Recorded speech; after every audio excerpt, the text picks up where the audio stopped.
नमस्कार, स्वागत है साहित्यिक झरोका चैनल पर। आज हम करेंगे सुमित्रा नंदन पंत की कविता झर पड़ता जीवन डाली से।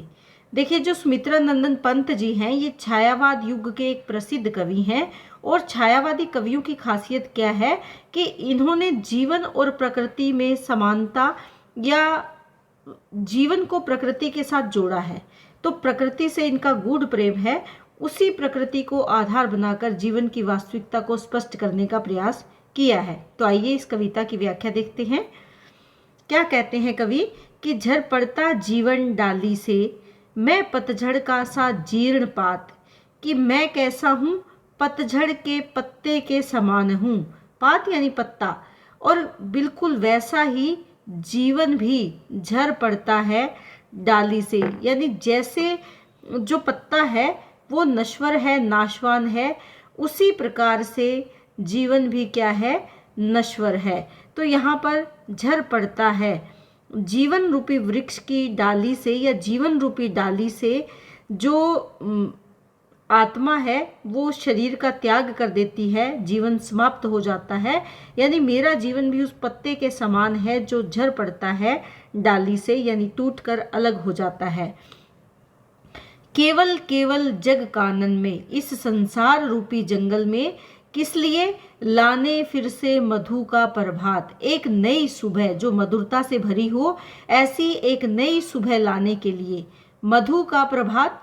लद लद जाती वैभव से जग की डाल डाल। और जब एक नई सुबह आती है, एक नया प्रभात आता है, तो इस संसार रूपी जग की, संसार रूपी पेड़ की प्रत्येक डाली लद जाती है। यानी किससे? नए वैभव से, नए सौंदर्य से। जैसे एक वृक्ष के पतझड़ में सभी पत्ते गिर जाते हैं, लेकिन जैसे ही ऋतु परिवर्तन होती है, जैसे ही नई ऋतु का आगमन होता है, वैसे ही उस पेड़ की सभी टहनियाँ लद जाती है नए पत्तों से, नए फूलों से। वैसा ही जीवन में भी होता है। कली कली किसले में जल उठती सुंदरता की स्वर्णीय ज्वाला। कली कली, और जो कलियां हैं, जो नए पत्ते हैं, उसमें एक नई स्वर्णिम आभा की सुंदरता फैल जाती है, जल उठती है, यानी दिखाई देती है उसकी सुंदर आभा, स्वर्णिम आभा, स्वर्णिम ज्वाला, यानी उसका स्वर्णिम सौंदर्य, स्वर्णीय सौंदर्य उसमें दिखाई देता है। आपने देखा होगा जब पत्ते प्रारंभिक अवस्था में होते हैं, जब कलियां प्रारंभिक अवस्था में होती है, तो उसमें एक सुनहरी सुंदरता होती है।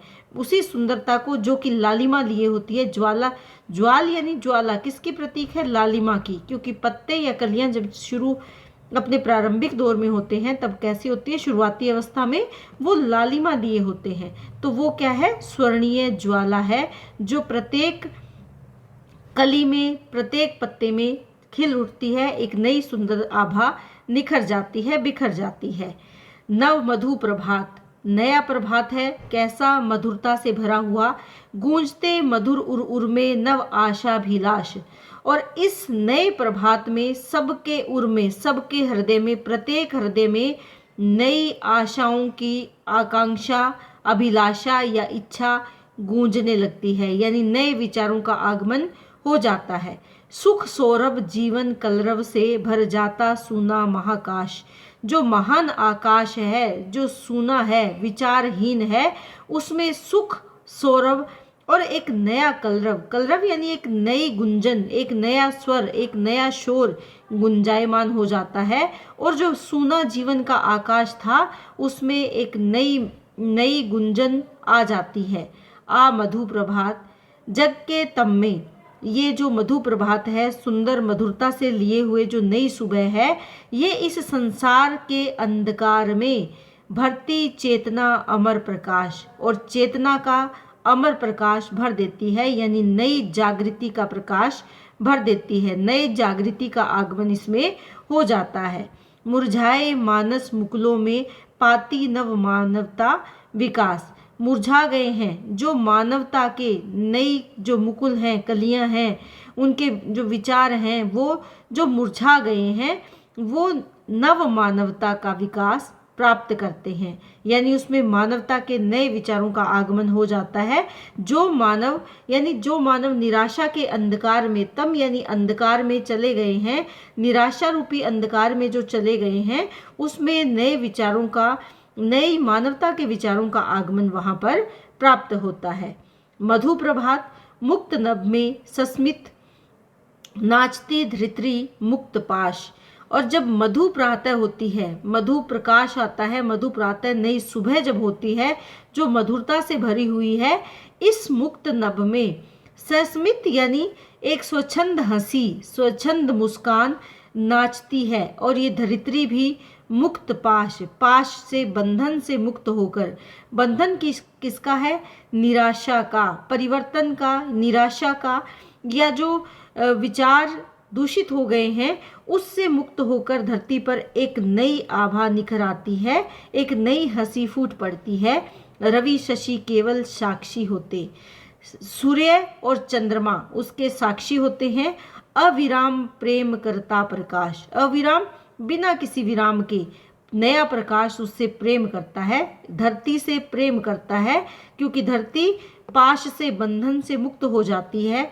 मैं झरता जीवन डाली से, तो वो क्या कहते हैं कि जीवन नश्वर है जो डाली से झर जाता है, लेकिन सा आह्लाद, आह्लाद के सहित, आनंद के सहित, शिशिर का शीर्ण पात, शिशिर ऋतु का, शरद ऋतु का जो कमजोर हो चुका पात यानी पत्ता है, फिर से जगती के कानन में, फिर से इस संसार रूपी जंगल में आ जाता नव मधु का प्रभात। यानी मानव जीवन बिल्कुल उसी प्रकार जैसे शरद ऋतु का पत्ता, जो पात है, पत्ता है, वो कमजोर होकर गिर पड़ता है, लेकिन फिर से इस संसार रूपी जंगल में नया प्रभात आ जाता है, नई सुबह आ जाती है। पत्तों का पतझड़ समाप्त होकर नव पत्ते खिल उठते हैं, नई कलियां मुस्कुराने लगती हैं। वैसे ही मानव का जीवन है, जहाँ पर नव मधु प्रभात का आगमन होता है। तो यहाँ पर जीवन की नश्वरता पर विचार किया है प्रकृति के साथ जोड़कर, कि मानव जीवन नश्वर है, बिल्कुल उसी प्रकार जैसे शरद ऋतु का जो पत्ता है, शिशिर ऋतु का जो पत्ता है, वो गिरकर बसंत के आगमन पर पेड़ को एक नया रूप प्रदान करता है, पेड़ पर नई आभा खिला उठती है। उसी प्रकार मानव का जीवन भी नश्वर है, नाशवान है। मानव अपनी संसारिक यात्रा पूरी करने के पश्चात भी इस धरती पर कुछ नए आगमन की प्रतीक्षा में रहता है, नए विचार आते हैं, नई मानवता, नई पीढ़ी, नए चेतना और नए विचारों का आगमन होता है। तो ये पंत जी की कविता है जिसमें उन्होंने मानव जीवन की नश्वरता पर प्रकाश डाला है, लेकिन मानव जीवन की नश्वरता से संसारिक यात्रा पूर्ण नहीं होती। ये यात्रा इसी प्रकार नई पीढ़ी और नए विचारों के साथ आगे बढ़ती है। उम्मीद करती हूँ कविता आपको बहुत अच्छे से समझ में आई होगी। बहुत बहुत धन्यवाद। इसी तरह चैनल से जुड़े रहें, लाइक शेयर सब्सक्राइब ज़रूर करें।